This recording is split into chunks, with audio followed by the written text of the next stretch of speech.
Hello and welcome to a Smurd P video, and today we are looking at Immortal X-Men issue 8, and I must apologize for the delay here. I made an error when I ordered this issue, and well, I ordered this cover thinking it was, well, this cover by Noto, the variants, and this is the ones that I wanted to get. So we have the Red Queen, Kate Pride on here. On the cover, well, there's nothing on the back, but I thought I'd show you that anyway. Who doesn't like seeing the back? Let me just take my thing out a little bit. And then we get this quote by Frederick. I don't know who that is. Fate is the word cowards use to describe the things they're too weak to change. It's a very interesting quote, by the way. Just bring that in a little bit closer. So the issue starts in, I'm going to say, 1943, where a Mystique, she always refers to Destiny as somebody who doesn't always share information. So she keeps things from her, and she doesn't like that. And when she doesn't like something, she goes in, tries to find out what's going on. And when she gets the credentials to enter, she learns that Destiny has been working with experimenting on children, etc., and genetics. And Raven comes in, meets her, and she talks to her why. She talks about a Dr. Milbury, and his first name's Nathaniel, and he's not being very subtle. He rarely is.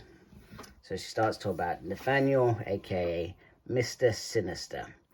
And he says that we don't agree on very much. However, we do agree that mutants are important and mutants are the future. And as such, we have to learn more about their DNA, etc., for the future. She also refers to this moment about Sinister trying to survive death by splicing his DNA with various others, such as Charles Xavier, K. Marco, Sullivan, and that story was in X-Men Legacy around 2008, 2009.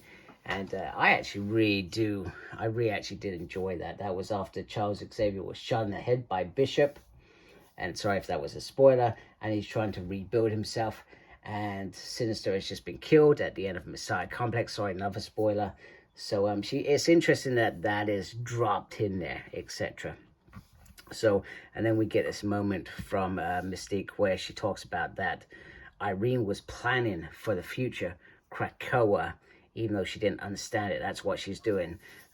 She also mentions she never did understand how Sinister died the first time round as well, which is interesting.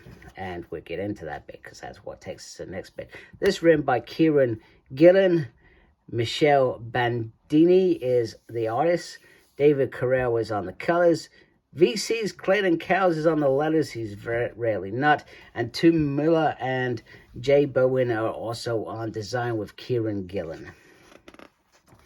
So we jump back into the past in 1895, where Mystique is, well, she's playing sort of Mr. Holmes, and the perpetrator is afoot, so to speak, or the game is afoot, whatever you want to call it, whatever they used to say in what's his name, Sherlock Holmes's times, etc. We then see this archive piece around a lucky survivor, Nathaniel X. Essex, found beaten, confused, and stripped off clothes. So this is the first time that they meet Nathaniel Essex, and he looks like death's door. Let me just move that light, because that's gonna be very annoying throughout the review for you watching this.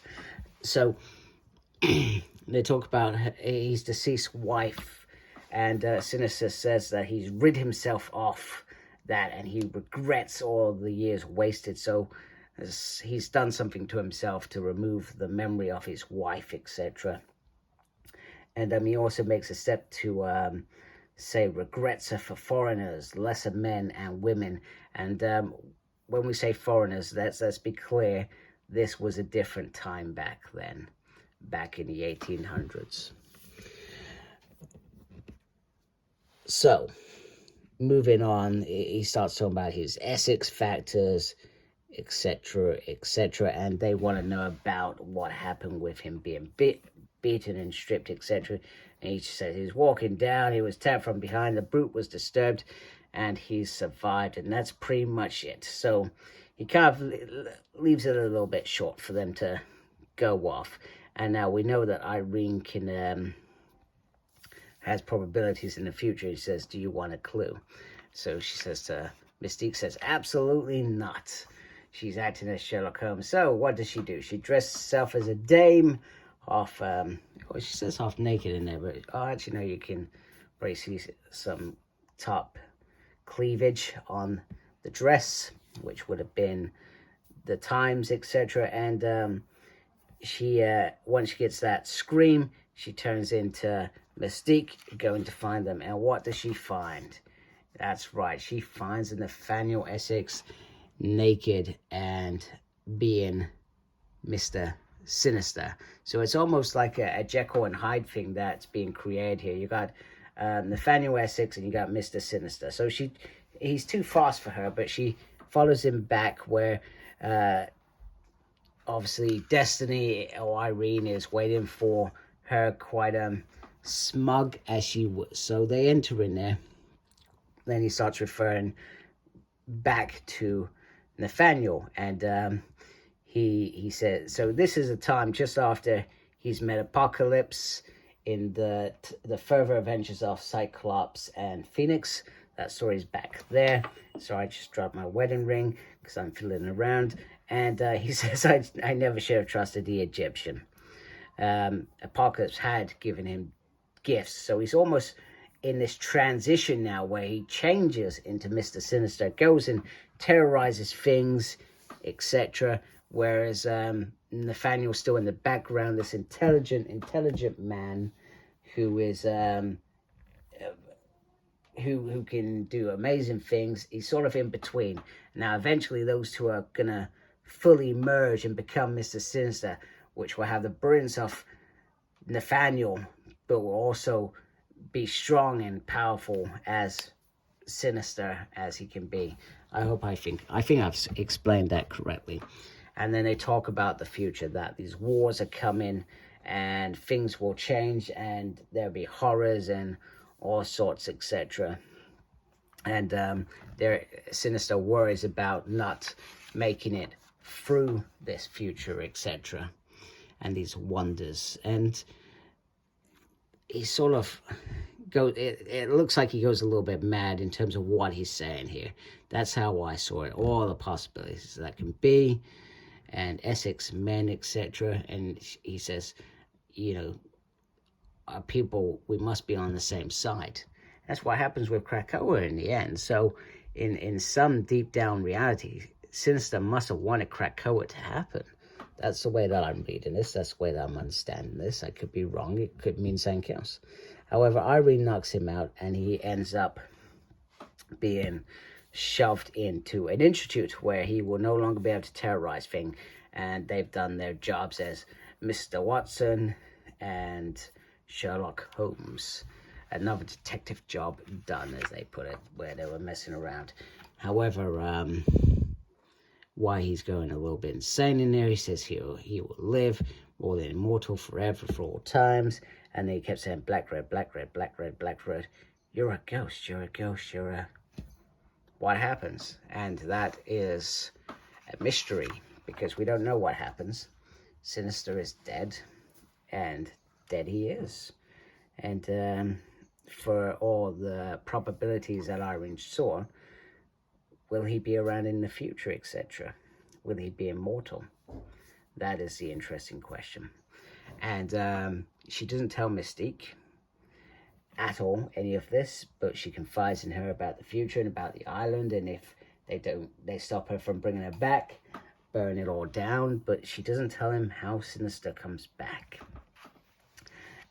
There was also a moment earlier on which I thought was really interesting, because obviously Sinister worked with Charles Darwin, Charles, and then he refers to Charles as in other Charles, and then he sort of says, it seems I'm going to be played by Charles for the rest of my life. So it's almost like he gets a glimpse of the future as well, somehow.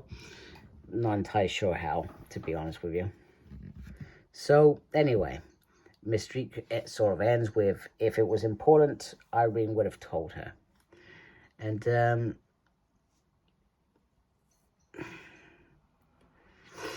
then we get sort of Irene just fumbling in the background, and she goes into this basement, and Charles was right, and there's a solution for everything.